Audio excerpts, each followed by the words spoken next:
Hi, this is Michael Buffer, and welcome to the Box Hard Podcast. Hello, everyone. This is Mikey Garcia. Yo, it's your boy, the odd guy himself, Malik King Scott. Hi, I'm Charlie Edwards. This is Fast Eddie Chambers, and you're listening to the Box Hard Podcast with my main man, Joey Coastman. Hello everybody and welcome to episode 88 of the Box Hard Podcast. Two fat ladies, 88 of course. Right, I'm your host Joey Coastman. We're going to waste no time. We're going to go straight into things. But of course, first things first, we're going to welcome the two people I've got with me this week. It's the reoccurring Mr. Ayaz Sumra. Some weeks he's not here, some weeks he is here. He is here this week. So Ayaz, welcome to the show. How are you doing? I'm good, Joey. How are you? Yep, I'm very good, very good. And also, we're going to welcome a new panellist, a lady that may be involved in quite a few of our forthcoming shows. So I just want to bring in B. B, welcome to the show. How are you doing? Hello, I'm well, thank you. How are you doing? Very good, thank you. Right, we're going to dive straight into part one. Part one, of course, being the review part. So we're going to revisit the fights from last weekend. We're going to start with a card that happened over in, I think we're gonna go and start over in the USA. This one took place, I believe, on Friday. I could be mistaken. I think it was last Friday. It was over in the Masonic Temple in Detroit, Michigan, USA. One fight on this bill to mention, really, the American double Olympic gold medalist Claressa Shields. She moved to 3-0, and in doing so, she also picked up it was vacant, it's now not vacant, the WBC Silver Female Super Middleweight title.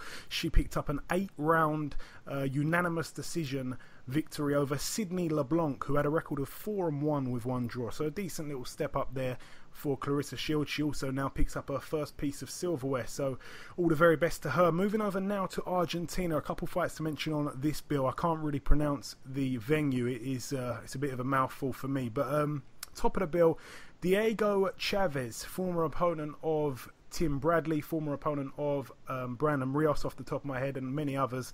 He moved to 26 professional wins. He's got 2 losses and 1 draw. He picked up a KO in round 2 over Jean Carlos Prada, who had a record of 32-3. Prada was down twice in round 2 and it was called a halt. Very good win there for him. And also on the bill, brother of Marcos Maidana, Fabian Maidana. He moved to 13-0 and he's world ranked, so he's looking to be moved pretty quickly. He picked up another knockout. He picked up a knockout in round 4 against Pedro Verdu. Verdu was down once in the 4th round, and I think he received a standing count and then went down again, and the referee jumped in, and that was enough. So good win there for Fabian Maidana. Moving over now to Denmark. Our very own Luke Blackledge went over there to take on the old crafty veteran Lalenga Mock. Lalenga Mock, a guy that, as I said on last week's show, a man that once fought David Haye when David Haye was a young cruiserweight. Lalenga Mock actually dropped David Haye when they fought, and he got the better of our man Luke Blackledge, unfortunately. So Luke Blackledge comes back with an L. His record now 23-4 with 2 draws, and Lalenga Mock picks up victory number 40. He's also got 14 losses and 1 draw. Can't really see him having many more fights, but nonetheless a good win for Lalenga Mock over in Denmark. Moving over now to Estonia. We thought that Ian Lewison was going to be on the bill against Robert Helenius. We thought that Derek Chisora was going to be on the bill against Robert Helenius. We wasn't too sure who it was going to be. It ended up being neither of them. A man stepped in at late notice called Evgeny Orlov. He had a record of 17-14 with 1 draw going in. It was for the vacant WBC International Silver Heavyweight title. Orlov was deducted a point in round 4 for hitting after being told to stop by the referee. The referee called stop boxing, and Orlov threw a shot, so he was deducted a point for that in round 4. He was also deducted a point in round 5 for continuously pulling down Helenius' head, and Orlov decided after 6 rounds to not come out for round 7. It was probably a wise choice, but a win there for Robert Helenius against an opponent we didn't really want to see him in there with, but nonetheless another win for him. 25-1 now. That's it from Estonia. Moving over now to Germany. Our very own Paul Smith. Some people like him, some people don't, but he got in there again at world level. He took on the WBA World Super Middleweight Champion Tyrone Zoiga. Tyrone Zoiga had an unbeaten record, 20-0 with 1 draw. Paul Smith 38-6. Ayaz, I know that you didn't watch this fight. I managed to catch a bit of this fight. B, if I'm not mistaken, I think that you got to watch a bit of this fight as well. So I'll come over to you in just a moment.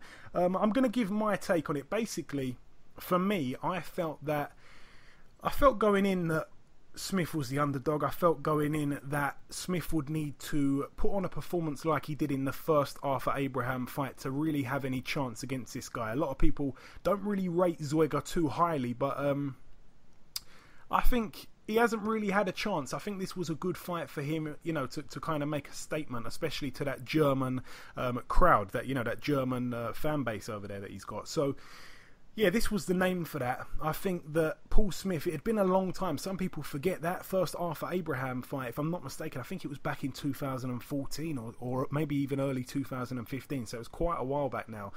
He made the weight. He actually did look pretty good on the scales, in my honest opinion. But it just wasn't enough. He got outclassed pretty much from the first round. It was tough to see some of it, to be completely honest. He didn't really win a round that. I think maybe you could probably give him one round at a push. He was also knocked down in round 12 and he went absolutely crazy. But I don't really know why, because he had absolutely no chance, no chance at all.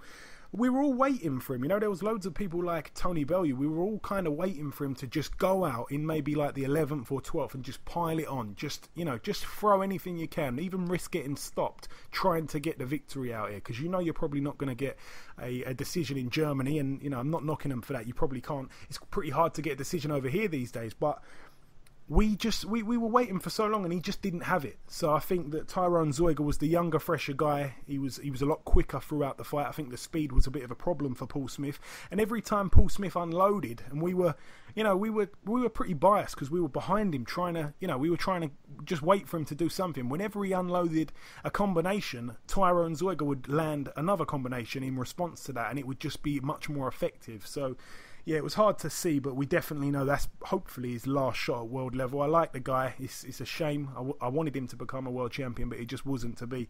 And I don't think he's going to have an easier crack at anybody else, especially in the near future. So, yeah, that's what I saw over there in the Rittel Arena, Germany. I'm going to come over to you, B, just before we move on from this subject. What did you make of that fight?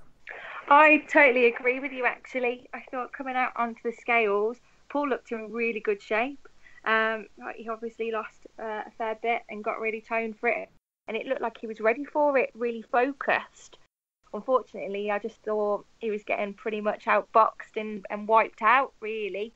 I didn't think he was throwing enough, and Zoiga obviously was just the better opponent all round. I don't know why. Well, he had a go, didn't he, for his third titles, but I just think he should finish the game now. So as I said, I only saw probably about 3 or 4 of the rounds, but unfortunately it wasn't great for Paul at all. Yeah, I think if I had a chance to just watch 3 or 4 of the rounds, I'd have probably done the same. You didn't really miss much, to be honest. So it is what it is. Very unlucky there for Paul Smith. Moving over now to the Casino della Valle over in Italy. Probably pronouncing that very wrong.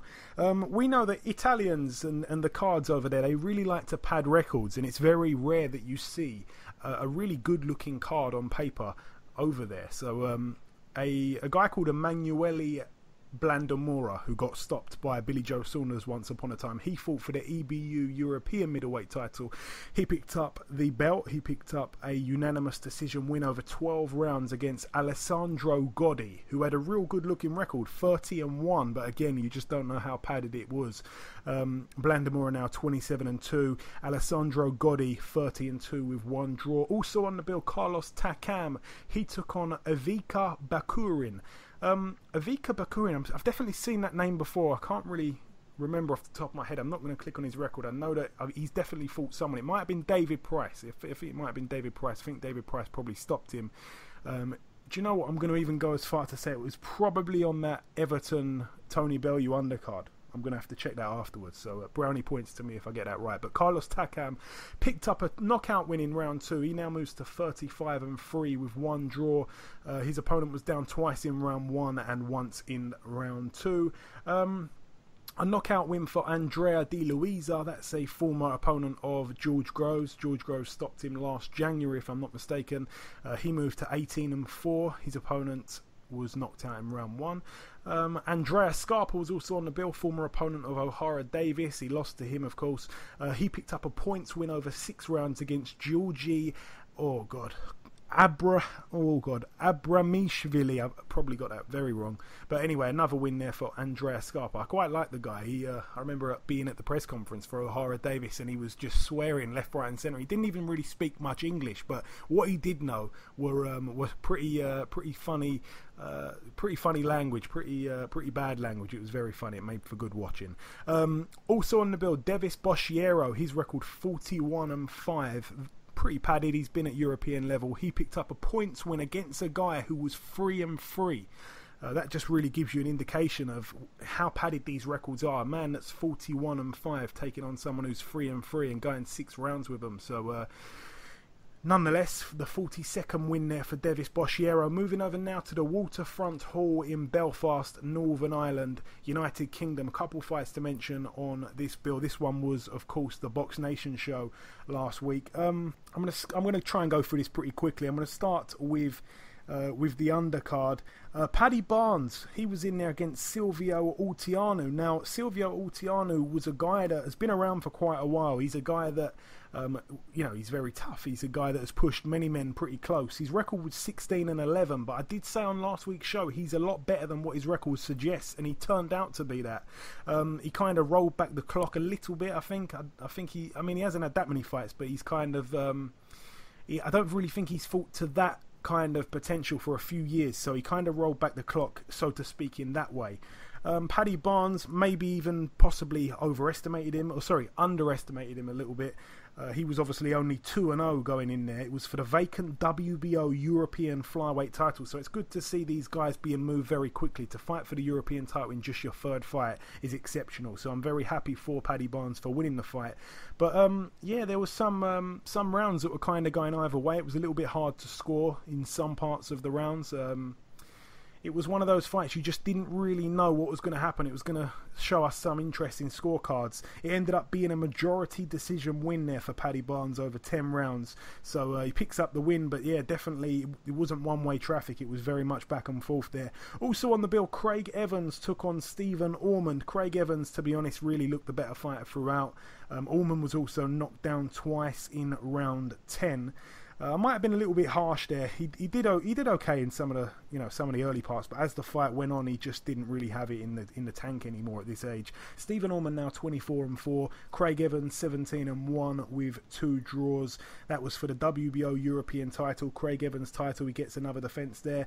And now the main event. I think probably it wasn't the main event in terms of the way the card was panned out, but certainly on paper, John O'Carroll 13-0 took on John Quigley 14-0. It was a very good fight, this fight actually. It was for the vacant IBF East and West Europe super featherweight title. A bit of a strange belt, but no, it was a really good fight. Two-way traffic, definitely. There were many rounds that were very hard to score.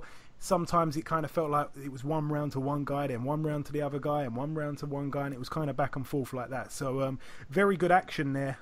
That's totally what we expect from 2 unbeaten fighters, both afraid to lose their O's and really fought with their hearts on their sleeves. So it's very good to see there over in the Waterfront Hall. John O'Carroll ultimately picked up the win.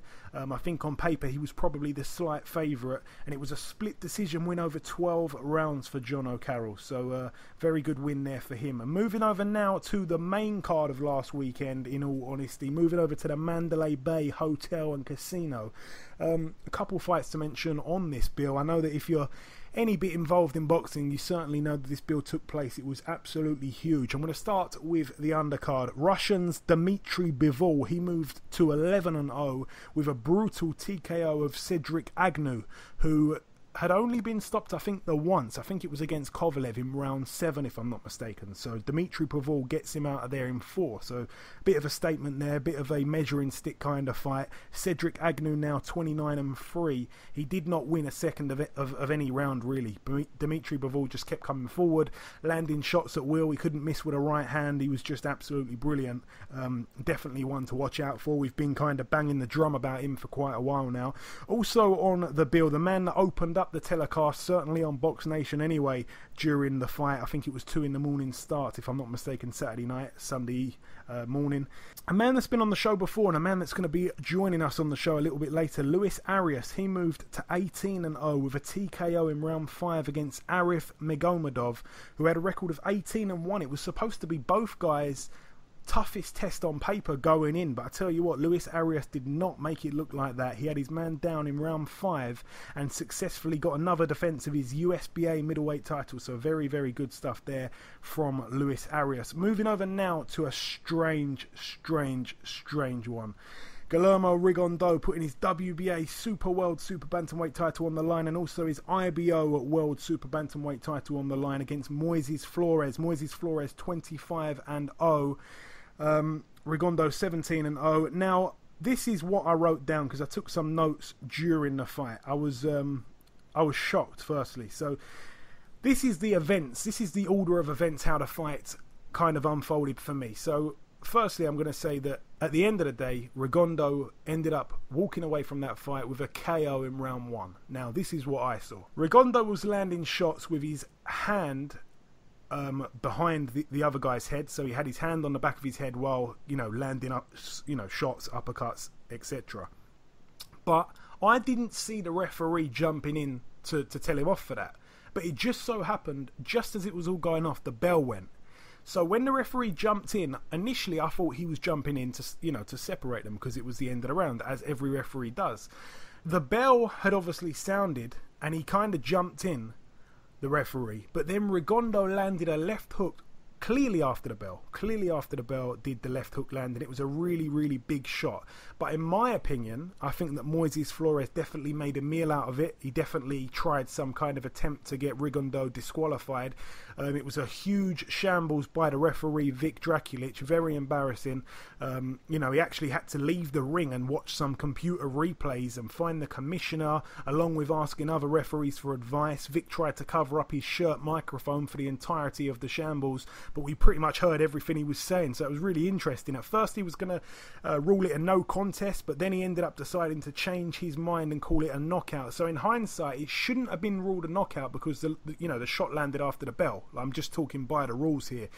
That's what the rulebook would say, but Flores did milk it as much as he possibly could, so maybe he deserves it. I mean, I felt it was a little bit harsh on Flores, but Rigondeaux was always going to win that fight, so I don't know if he looked for a way out. I don't know. It was just crazy. The whole thing went on for about 15 minutes. The referee was going to do about 3 different things. In my opinion, I'd have probably given it a no contest, but that's what I thought at the time. I'm not making that judgment in hindsight. At the time, I thought, no, this has got to be a no contest. The referee said he didn't even hear the bell, so it was just. I've never seen anything like it. I'm going to throw it over to Ayaz first. What did you make of this? It was absolutely crazy. Yeah, it was absolutely crazy, but I reckon that fight shouldn't have counted. I reckon it should have went to no contest, in my opinion. Okay, fair enough. Yeah, I agree with that.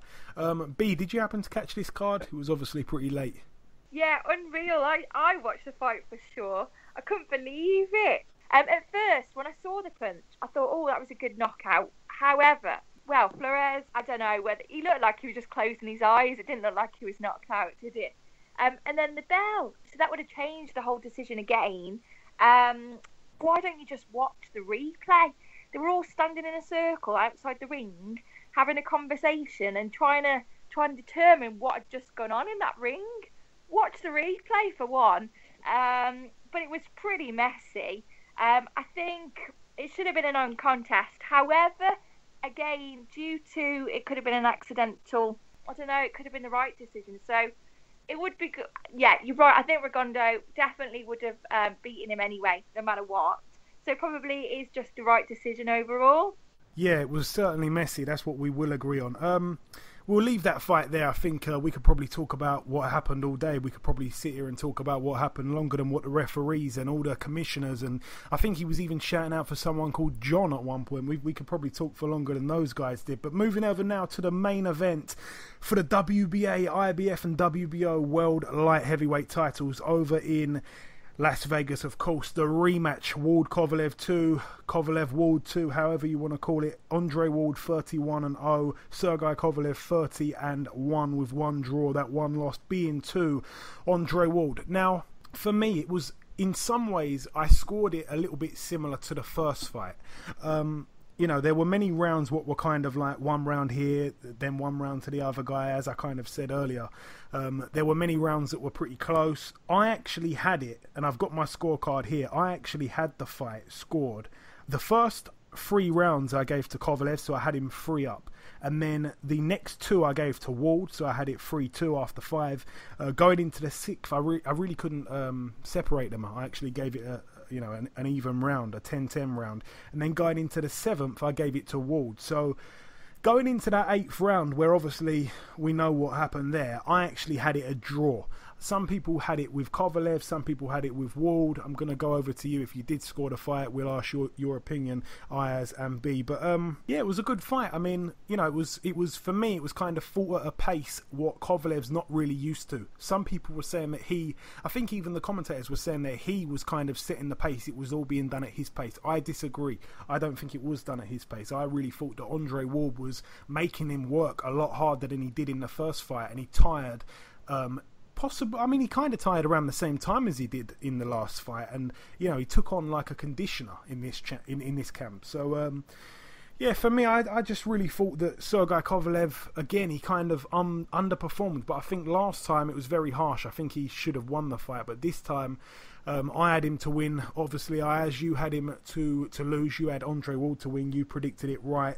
But for me, I did see a really good right hand just before the stoppage, and I also saw a really good, I think it was a really good left hook to the body, like right on the ribs, you know, a really good shot. Both of those punches landed by Andre Ward.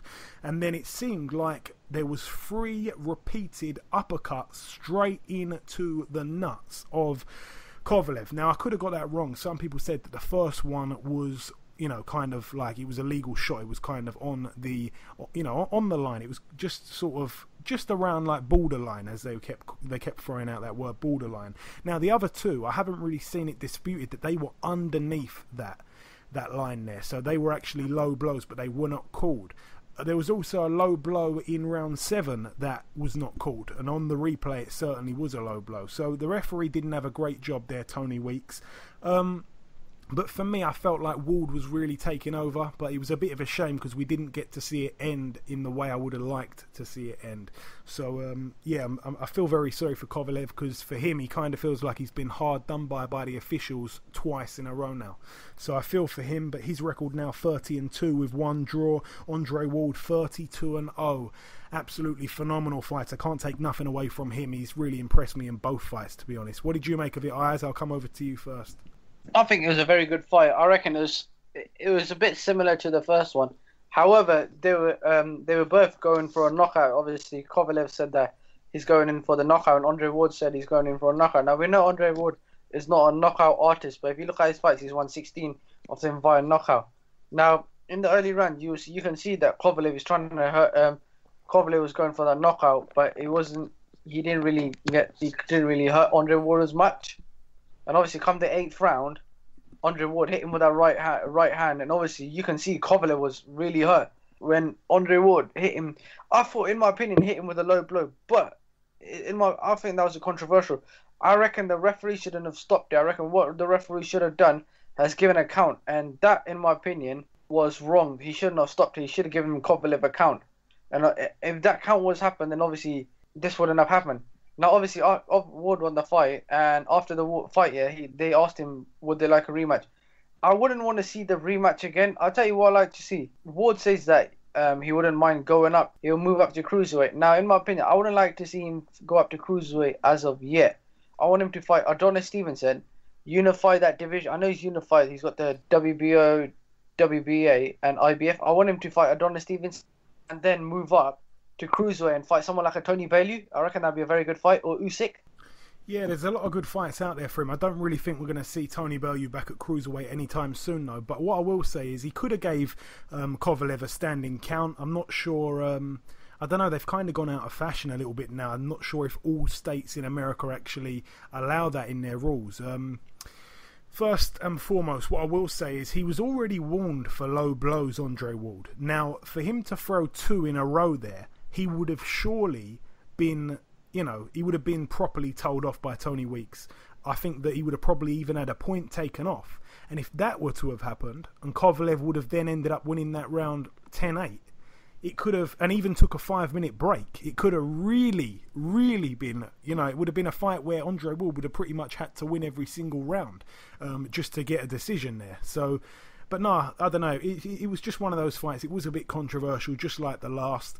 I'd like to see it again, because I don't really think anyone's going to be able to get anywhere near Adonis Stevenson in terms of a contract. He seems to really select his opponents. But yeah, I'd like to see him in the mix at some point. We need to see Adonis surely in a big fight at some point, a big fight where he's perhaps unifying or fighting somebody that has really got a threat level towards him, which he hasn't done for quite a while now. Ever since he actually picked up the title, he's been really selective with his opponents. But just before we move on from this, I'm going to go over to you, B. I know that you watched this fight. I know that this one was a fight that you was looking forward to for a long time. What did you make of the whole thing?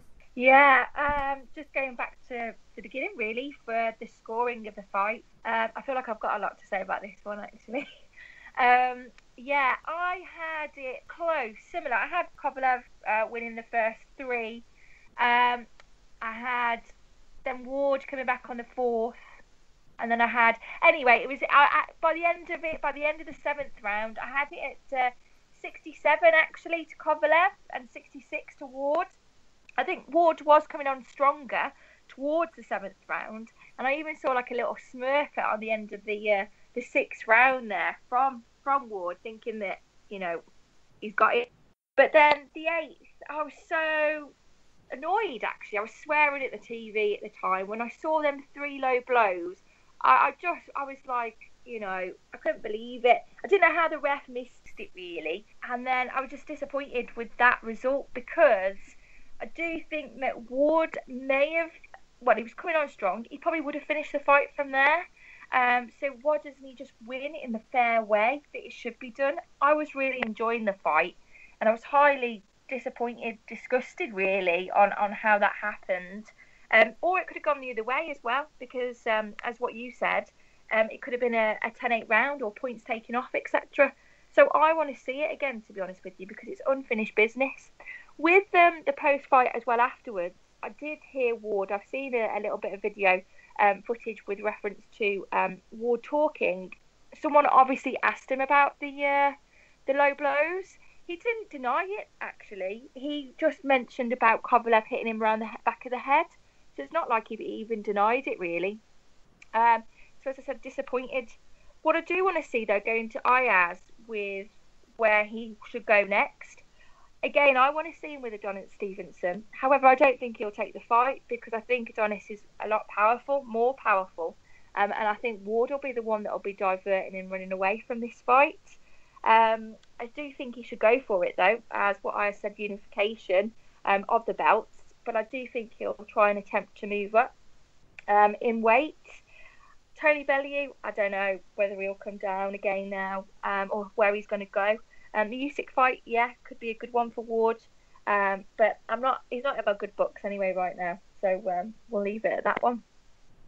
Fair enough. Yeah, no, I agree. I think, firstly, I'd be pretty surprised if he does swerve that the Adonis fight, especially if his reasons for that are to move up. If his reasons for that are to stay away from that one punch ferocious power that Adonis Stevenson's left hand possesses, to then go up to cruiserweight where there's arguably, well, I wouldn't say maybe the one punch knockout artist, but there's guys up there that of course can bang as well. He's got to be careful, really, because I think if he moves up too far, like perhaps maybe fighting Usyk, I think that could probably be a bit of a silly move. I think maybe he loses that fight. So I think he's got to be careful with what he does. I think possibly the Kovalev 3rd fight probably won't bring in as much money as the other 2 did, and I know that they really didn't do too well anyway. So, yeah, he's in a bit of a stalemate, to be honest, but nonetheless a good fighter. And as you said there, you touched on he didn't really try and avoid talking about or denying the fact that he threw low blows during the fight. I think that when the question was asked, it was probably about low blows in general, because I think there was so many that I'm not even sure that he knew which one they were talking about. You know, there was many low blows. Tony Weeks, as you said as well, didn't really do a great job. But we'll leave that card there. Moving over now from Las Vegas, Nevada, to the Tostitos Championship Plaza in Texas, the final bill to mention from last weekend. A couple of fights on this bill, really. Two young prospects from the Robert Garcia gym over in the US. Hector Tanajara, a man that's been on the show before, he moved to double-figure wins. He's now 10-0. He picked up a majority decision win over 6 rounds against Eduardo Rafael Reyes, who had a record of 8-9. Hector Tanajara has actually had a bit of a hectic few months as well. I remember one fight he was in, I think it was 2 fights back, he was dropped and he got up off the canvas to win on points. His last fight, I think he won pretty comfortably, might have even been a stoppage, and now this fight, just a majority decision. So yeah, it's been a bit hectic for Hector. And also Joshua Franco moved to 11-0. He also picked up the vacant WBC Youth Silver Super Flyweight title against Oscar Mojica, who had a record of 10-2. So a good win there for Joshua Franco over 8 rounds at Super Flyweight. And top of the bill over there, Fidel Maldonado Jr., 23-3 with 1 draw, took on Pablo Cesar Cano, who had a record of 30-5 with 1 draw. Maldonado was down once in round 4. It was for the vacant WBC Feca Box Super Lightweight title. I actually said last week I think it was going to be a good fight. I didn't manage to catch it. I've got to hold my hands up there, but it was a split decision win for Fidel Maldonado Jr. So he was down in round 4, but got up off the canvas to win a split decision. So very, very good action. It sounds like very good action anyway there from the Tostitos over in Texas. So we're going to leave that there. That is the reviewing done. That's everything from last week covered. We're now going to bring in guest number 1. Ladies and gentlemen, please welcome the current USBA middleweight champion, but more importantly, the man of the hour, Mr. Luis Arias. Luis, welcome back on the show, my friend. It's been a long time. Thank you, man. Appreciate you. Hey, it's my pleasure. So, Luis, you opened up the TV card. I'm not sure if it was the same in the US, but here in the UK, you opened up the show. I was watching it live. You were set to take on what would be on paper your toughest opponent to date, Arif Magomedov. He had a record of 18-1. Now, Magomedov had some good names on his record, arguably some more standout names than you actually had on your record. He beat some good guys along the way until he met you. Unbelievable performance from yourself on the weekend, my friend. What did you make of it? Thanks, man. No, I felt like I made my statement. You know, I came into that fight knowing I had to make a statement. I had to prove that I was one of the best in the division, and I think I did exactly just that. You know, I think it was a great performance, and I got the job done. You know, I said I would knock him out, and I knocked him out. And Luis, that was a fight where, as I said just there, it was supposed to be your toughest fight. You know, in terms of if you look at the fight on paper, it seemed to be a test for you. It didn't really look like a test. You pretty much won every second of every round. You completely outclassed him. Did you impress yourself at all with that performance? No. I felt like I did exactly what I needed to do. I always thought I was a bigger fighter. I had the more skills. Had the more tools, and you know, I felt like he was basic. You know what I mean? Like, he was tough, he was strong, but it was just too one-dimensional. And I proved it. You know, I did just that. I knew that once I touched him downstairs, it was a wrap for him, and it went just that way. You know, once I started slowing him down, it was pretty much over. It was only a matter of time. And what impressed me the most was the mean streak. I remember you went back to your corner at the round, at the end of round 4, and you had a good round in round 4. That was fair enough. But I didn't really feel like your opponent was done. It just goes to show what you see when you're in the ring rather than what you can see on the TV. You said to your trainer, "He's done," and it was picked up on a corner microphone. As soon as you said that, you came out in the 5th round on a search and destroy mission, and you put him out. Anything else to add to that fight, or should we leave that there? No, I mean, like I said, I can read a fighter. You know, it's only a certain time. Like, after you get hit so many times, it's only a matter of time, and I can see it in his eyes. You know, so I knew he was done, and I got him out of there. So we did just that. You know, I trained to do exactly what happened. You know, I trained to do that. So I just got it done. Absolutely, my friend. Well said. So, just I think it was just yesterday you put out a tweet saying, "Who do you guys want to see me fight next?" Are you looking to be fighting really soon, Lewis, or possibly in a few months' time? Yeah. No, I would like to fight, sometime in the fall, late August, maybe early September, get a date in September. So as long as I can come back, sooner than later, I didn't take any punishment. My hands are all right. I just need some time to myself, and then we can get the next date going ASAP. So I'm ready. I'll be in the gym. And obviously a lot of people responded to that tweet, throwing a few names in what they'd like to see you share the ring with. Is there anyone that you've got that you'd like to fight next yourself? I would like to fight. I just need anybody with a name. Like I already said, guys with a decent name in the game. Like somebody like Andy Lee. I want to get David Lemieux before the year's up or early next year. Just anybody who the public knows. Like you said, on paper, I don't have any names on my record, so I just need some names, guys that people think would be a tough fight for me, so I can prove that I'm the best in the division. So anybody, I'm ready for all of them. It didn't matter, I'm at a high level right now, so anybody can get it.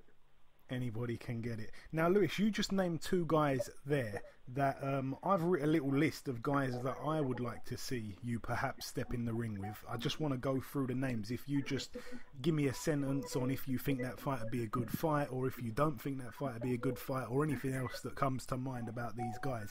I didn't include Andy Lee or David Lemieux. I kind of probably went just a little level back from that in some of the names that I put down. What do you think about the Willie Monroe Jr. fight? I think it's a good fight, but Willie, I don't think Willie has a big enough name, but if that fight comes to the table, I'll take that fight, but anybody. And what about Ishe Smith, or is that's a friend of yours, if I'm not mistaken? Does that? Nah. You don't want to fight. You're too close. No, Ishe, towards the tail end of his career, and he's really a 154, so I don't really see that as helpful. Yeah, fair point. What's your take on the Jamal Charlo thing? He was a great fighter at 154. He's now binned his belt. He's come up to 160. How about that one? Yeah, that fight. I think that fight is going to happen eventually. I think that's a good fight, and eventually we're both headed towards the same direction. And it looks like we're going to meet one day, and that's going to be a great fight. I'm looking forward to that fight. What about Gabe Rosado or Curtis Stevens? Again, two guys that have been in the ring with Triple G, big-ish names. Yeah, those are two guys, two names that that work. Like I said, Gabe Rosado has a big following. A lot of people know who he is. He's known to give everybody a tough fight. Somebody like Gabe Rosado, I could fight a Martin Murray. That's a good fight. Big name. Guys like that. That's who I need on my resume. That have fought multiple world champions. That fought, in tough fights, that proved to be tough fights like that. So, looking to fight guys like that, but I'm going to just let, my team pick and choose, and whoever comes to the table, I'm going to treat them the same. Yeah, absolutely. And the last name I want to throw at you now, this is going to be a bit of a wild card. You probably wasn't expecting this name. I'm just going to throw it out. Sergio Mora. I like that fight. Yeah. That's a good fight too, Sergio Mora, that works. That's a good fight, it's another name, that works. I don't know, man. I'm gonna be a tough fight, I feel like a lot of people aren't gonna step up to the plate to just fight me easy like that now. I think I made a clear enough statement that it don't matter who I fight, it's gonna be hard to beat me. So we'll see, man. Whoever they bring to the table, I'm willing to fight. Absolutely. Now, your former promoter, and I know that last time you were on the show we spoke all about this, but your former promoter, Floyd Mayweather, and yourself, are you still not on good terms? Are there hostile feelings between you both? No, no, not at all.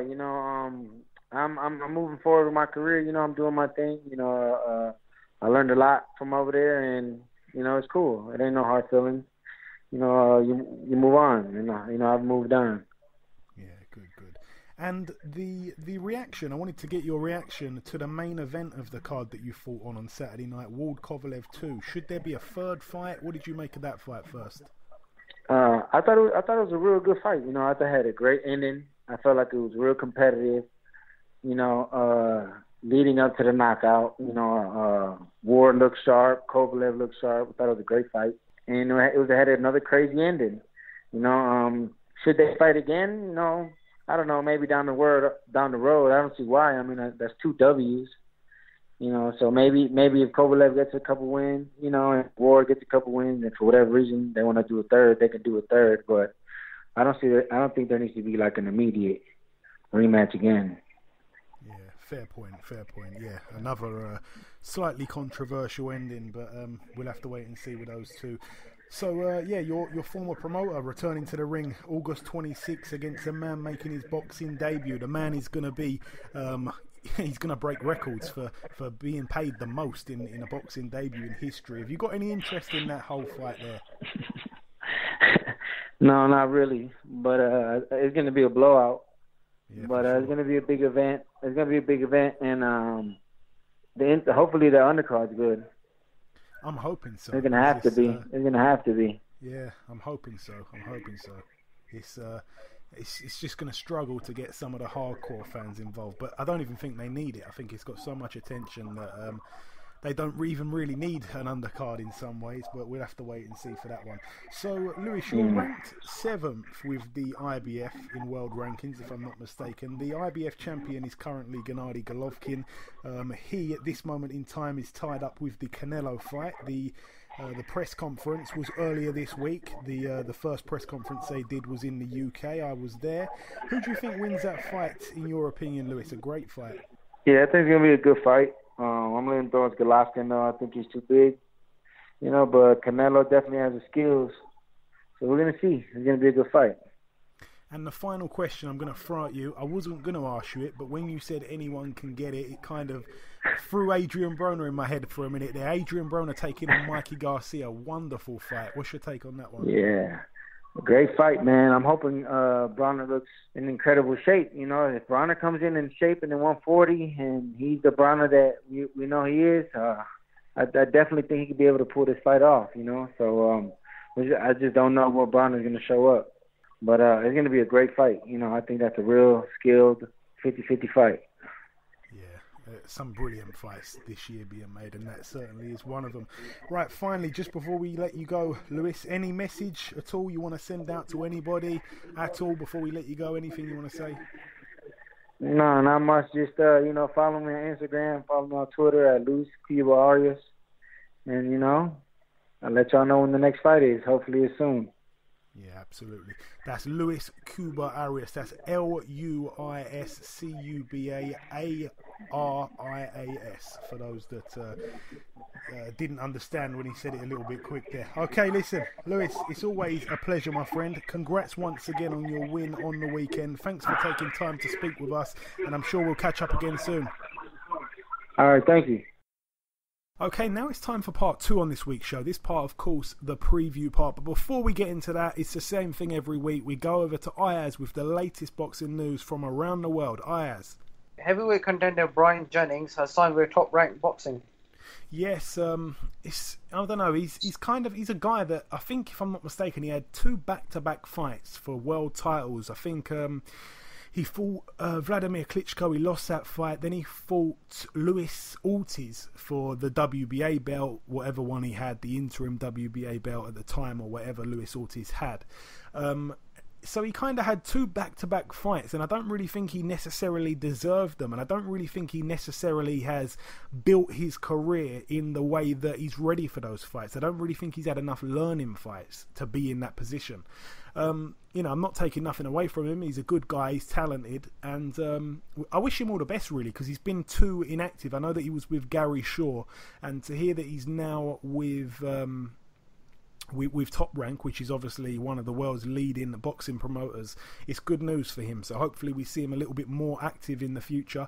That's all I've got to say on that one, Ayaz.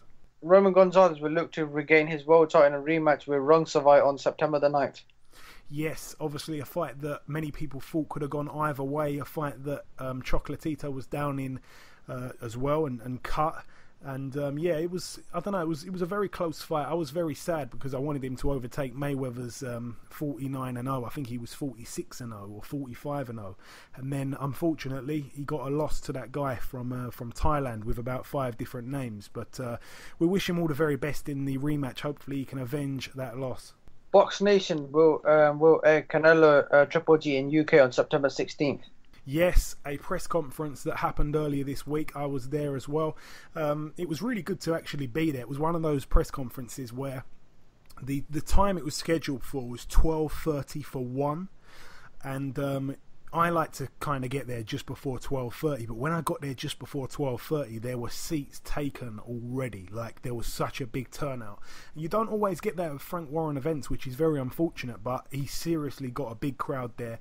2 of the world's best superstars and biggest superstars in pound for pound boxing right now, so it was good to see a great turnout for those guys. It was the first stop of their world tour in terms of press conference promotion for their big fight in September 16th. But yeah, it was a great fight. I asked Golovkin a question as well in the press conference. I think I said to him, because basically Canelo's coach, Eddie Reynoso, he actually made it very clear. He said, we're going into this fight to knock Gennady Golovkin out. We're not going to win on points. We're going into that fight to knock him out. And I said to Golovkin, you've been hit by some big guys. You've also sparred Canelo a long time ago. Do you feel that he's got the power to knock you out? And Golovkin gave a long and detailed answer. So I won't say what he says because it's not as scary saying it in my voice. I like when he just goes, this is boxing. This is boxing, and the way he says it. So if you want to see that, head over and see the press conference. You'll see my question asked. It was about 31 minutes in. You'll just hear my deep voice coming on the on the mic. I was a little bit too close to the mic at one point, and Golovkin couldn't find me either. He was his eyes were going all around the room. I had to wave my hand above my head. But yeah, enough of that one. A great fight, eyes, of course. And I'm happy that Box Nation shown it. Actually, I'm not sure if it's going to be. I think they're doing a pay-per-view thing for it, but I don't know for guys that are already subscribed to Box Nation. I'm not sure if that comes included or you actually have to pay on the one-off for that fight. So I'm interested to see what happens there. Right, Savannah Marshall will make her professional debut on August 26th at T-Mobile Arena in Las Vegas as part of the Mayweather-McGregor undercard. Yeah, Mayweather obviously signed her to his promotional stable when he was over in the UK for that short spell. So yeah, she's a really talented fighter. It's going to be good to see her embark on her pro career, not just because she's with Mayweather, but because she's talented herself. And it's a great stage. I'm sure there's many people out there that would love to debut on a card that's going to be that big, despite it being a bit of a circus act. What a fight to debut on, what a card, what exposure that whole thing's going to be when it's all put together. Gervonta Davis will return to the ring on August 26th as part of the Mayweather-McGregor undercard, and he's expected to defend his IBF belt. Yeah, Gervonta Davis, obviously, a young protege, a man that's been manufactured in many ways by Floyd Mayweather, as we just mentioned.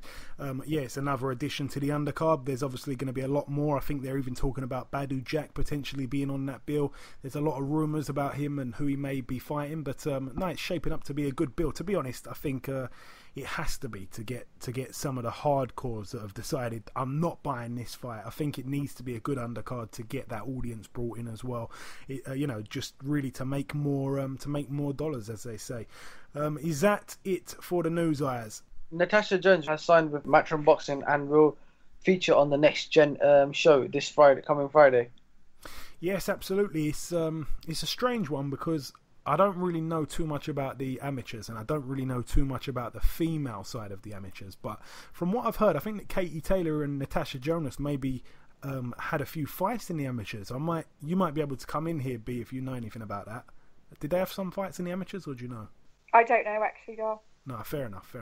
I don't have a clue, but I think they had a bit of rivalry. They might have had a fight or two. So I was a bit surprised when I saw them sign her, but you know that Eddie Hearn's absolutely huge on Katie Taylor, and I found it a bit surprising. Whenever they sign someone, they do a press conference. They haven't done the press conference. She's fighting straight away. It's the first thing she's doing, so I found that a bit shocking. So hopefully she's not playing second fiddle to Katie Taylor. Hopefully they both get a fair shake and and both a fair crack at the whip. So very best of luck to her, of course. A woman that I thought was actually walking away from the sport. I think she gave birth not too long ago. But it's great to see her, embarking on a pro career, just like her perhaps rival. She could even be best of mates. I don't even know too much about the amateur scene. But yeah, her and Katie Taylor both with Eddie Hearn. And it's going to be interesting to see what happens. Any more news for us, Az? That's it for the news. Okay, my friend, thank you very much. Right, now, time for part 2. We're going to dive into the preview, and we're going to try and go through this as quick as possible. We're going to start with the Walker Activity Dome in Newcastle, Tyneham, United Kingdom, the Next Gen show. A couple fights to mention, really, on this bill. Anthony Fowler's on it. Stuart Hall's on it, former world champion. Bradley Saunders is on it. As we also mentioned there, Natasha Jonas making her debut. All of those people are on it. All of those opponents are yet to be announced, which is never a promising thing to see. And probably the main fight, a man that's making his homecoming, Josh Kelly, a man that was on the show a few weeks back as well. He's in his 3rd professional contest. He's a man that's very exciting to watch, a man with a style that is just suited to the pros so much. And he's a lovely guy, so I wish him all the very best in his fight against Tom Whitfield, who has a record of 4-1. So a good little opponent there, good little record on paper. Josh Kelly, unlike many other guys that have just turned over, everybody he's fought so far, he's only fought 2 guys, this is going to be his 3rd guy, they've all had winning records, they haven't had like 97 losses and 10 wins.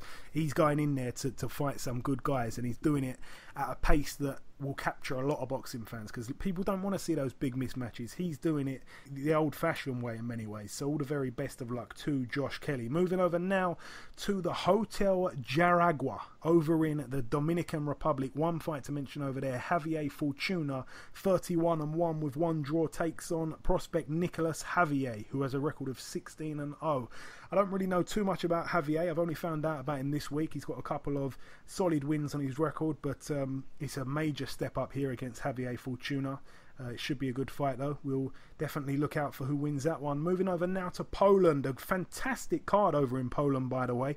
Again, Polish are not really known for putting on fantastic cards, but this is a really good card. Cruiserweight Adam Bowski, very good prospect. Another name that people should remember, because he's going to be a household name soon enough. Adam Bowski, 9-0, takes on Lucas Janik, 28-3. A really big step up here for Adam Bowski.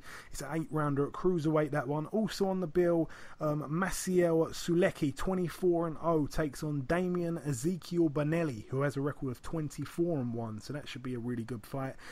2 guys unbeaten as well. I don't really know too much about these guys, but Lucas Weisbicki, 12-0, takes on Robert Tlaktlik, 20-0. So should be a bang up there. That's an 8-rounder at super lightweight. Also, former world champion, former WBO cruiserweight world champion Krzysztof Glowacki, really good fighter. His only loss was to Usyk for the title. He takes on Hisni Altankaya, who's 29-0. I've never heard of him, but he's 29-0. Certainly can't be overlooked. Really good fight on paper, that. Matthias Mastanek, former opponent of Tony Bellew, his record 38-4. He takes on Ishmael Salak, a man that was stopped, I remember, by Sergei Kovalev a couple years back. His record 25-3. Should be another good fight. And top of the bill, Thomas Adamek, the Polish legend, 50-5. His record now. It's a 12-rounder at heavyweight against Solomon Halmuno, who has a record of 24-3 with 2 draws. He's took on a few guys, can't remember who now, but I've seen that name before. All the very best to all those guys fighting over in Poland. Moving over now to Manchester, Lancashire this weekend. Former world title challenger Jimmy Kilrain Kelly, 21-1, takes on Pavel Semjunov, 20-6 with 2 draws. This one's for the vacant IBF East and West Europe Super Welterweight title. Jimmy Kelly's a man I haven't really seen too much of. I just remember that fight with Liam Smith. But I do know, B, that you've spent some time with Jimmy Kelly recently. So is he up for this fight? Is this a fight that we should definitely watch? Yes, definitely one to watch for Jimmy Kelly. I spent some time with him a couple of weeks ago. Yeah, he was devastated after that fight, the loss for the world title. But since then, he's had 5 straight wins on the bounce. He seems really focused and ready for it. I do believe he's going to win it as well. I know he's been after Jarrett Hurt also. He wants that. Once he wins this, the IBF, he will be then in the rankings, I think in the top 15. So that's when he's going to chase more of his dreams, really, and go for the other belts. So, yeah, definitely a great one to watch. Yeah, we wish Jimmy Kelly, the very best of luck in that fight there over in Manchester this weekend. As you mentioned there, he's hopefully going to be ranked in the top 15, providing he gets through this fight.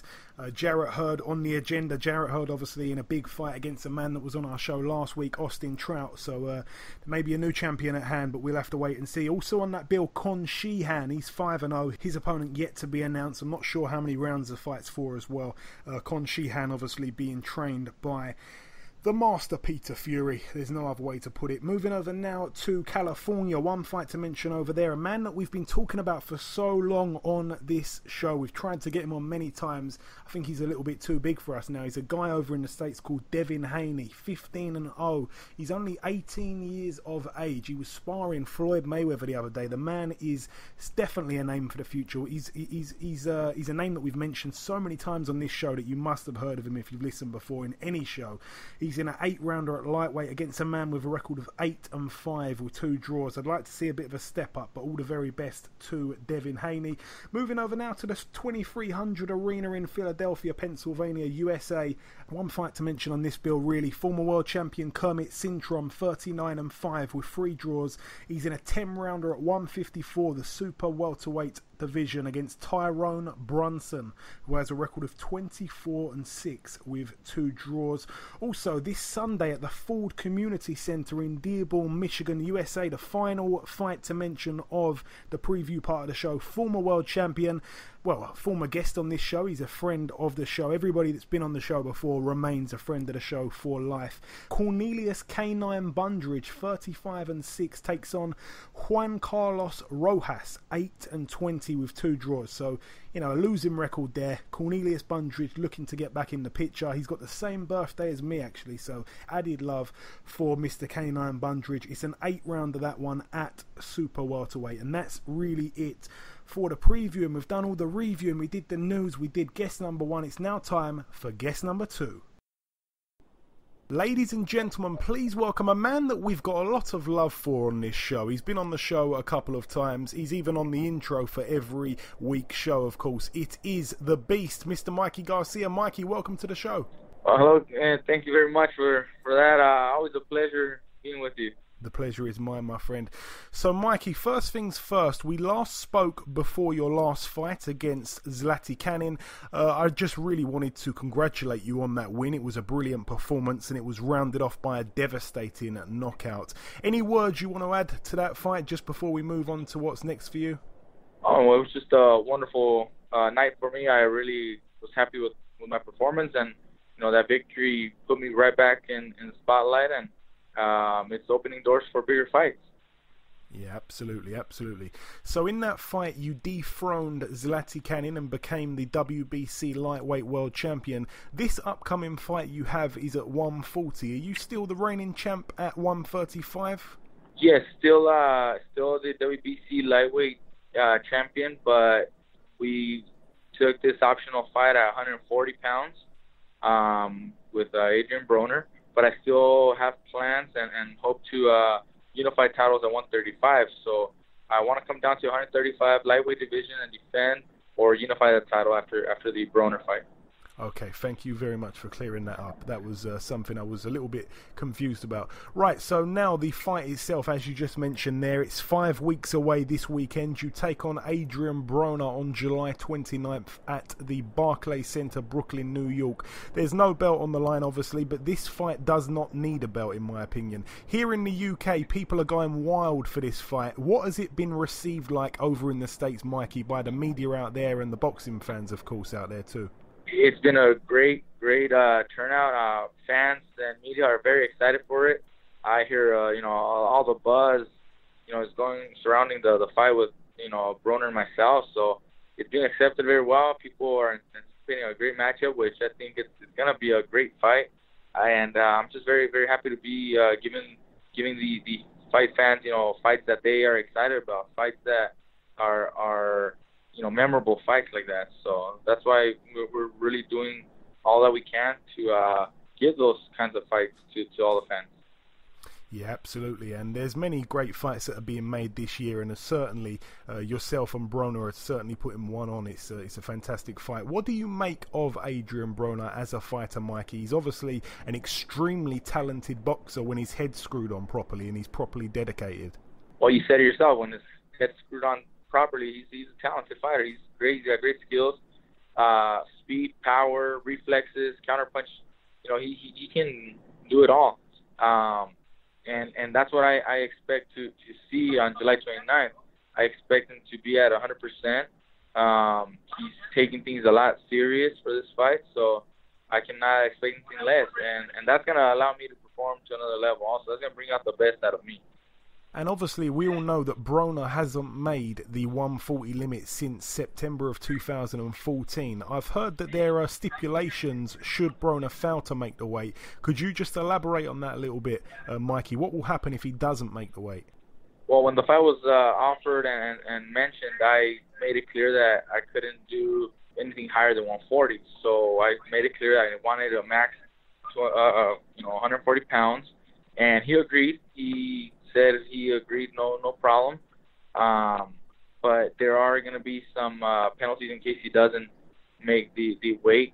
Just like in every fight, if you don't make weight, there's penalties to pay, and the commission and the teams get to negotiate that. But he agreed on 140 without hesitation. Tells me that he's going to be ready. He's going to prepare himself and be in great shape.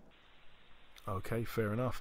And Broner has obviously only lost just twice against two really good fighters. A loss to Sean Porter most recently, and then of course that memorable night on the 14th of December 2013 when he literally took a bit of a beating from your stablemate, your gym mate, Marcos Maidana. Some people forget the mastermind behind Maidana's game plan is your older brother Robert Garcia, who will be in your corner. I give Robert a lot of credit. I think he's an exceptional trainer. I'm sure that you're very happy to have him in your corner, not just on fight night, but all the way. It's very much a family affair when you step in the ring.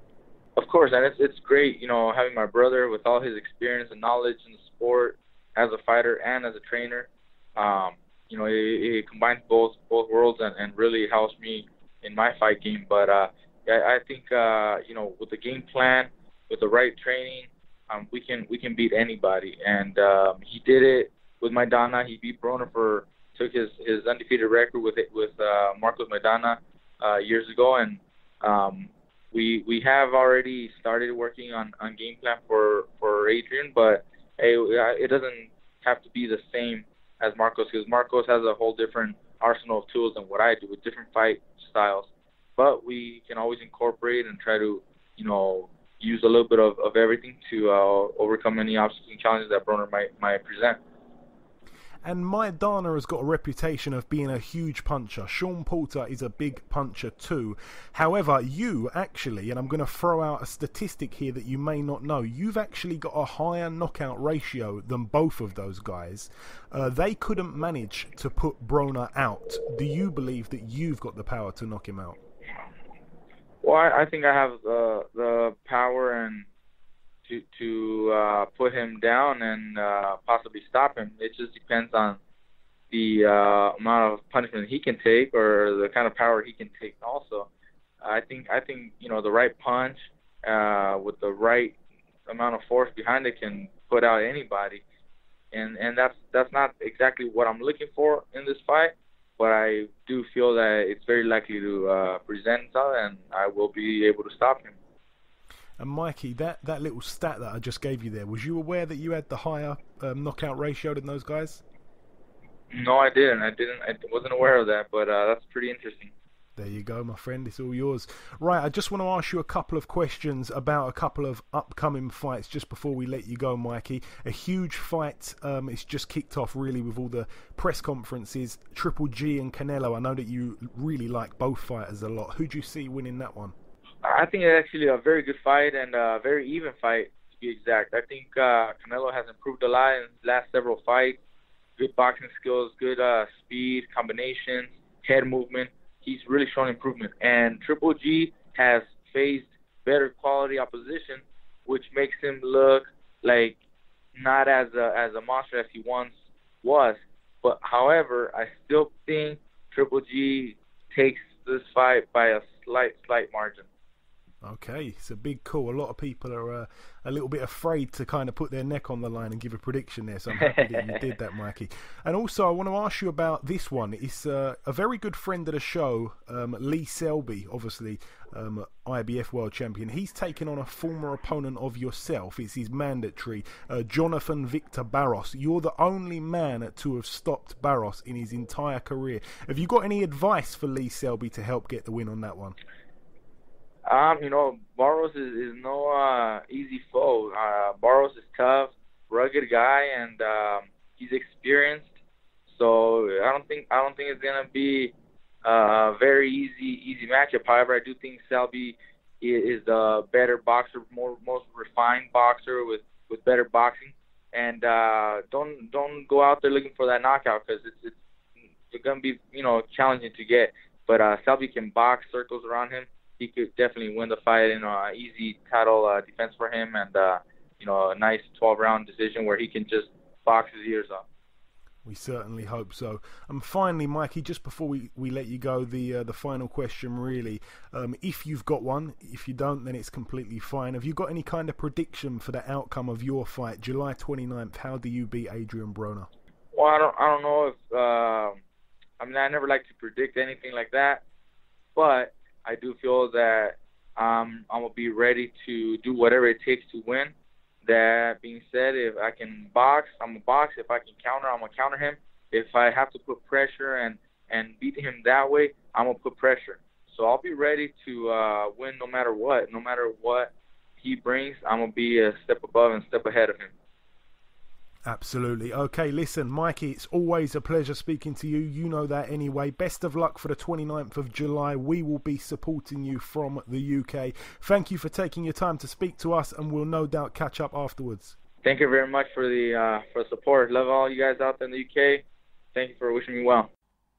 Okay, and that wraps up episode 88 of the Box Hard podcast. I'd like to thank our two guests on this week's show, Luis Cuba Arias, a man with a very bright future, and of course the current WBC lightweight world champion, Mr. Mikey Garcia, who's in a huge mega fight next month. We're also going to be doing a competition in the next couple of weeks in which you'll have a chance to get your hands on a signed boxing glove by the up-and-coming unbeaten beast and soon-to-be European champion, Mr. Anthony Yard. So watch out for that. I've been your host, Joey Coastman. Ayaz Sumra has been Ayaz Sumra. B has been with us for the duration of the show as well, making her debut on this podcast. You can follow her if you wish to on Twitter at @rock_Bernadette. We'll be back next week with another big show. As always, until then, take care and thanks for listening.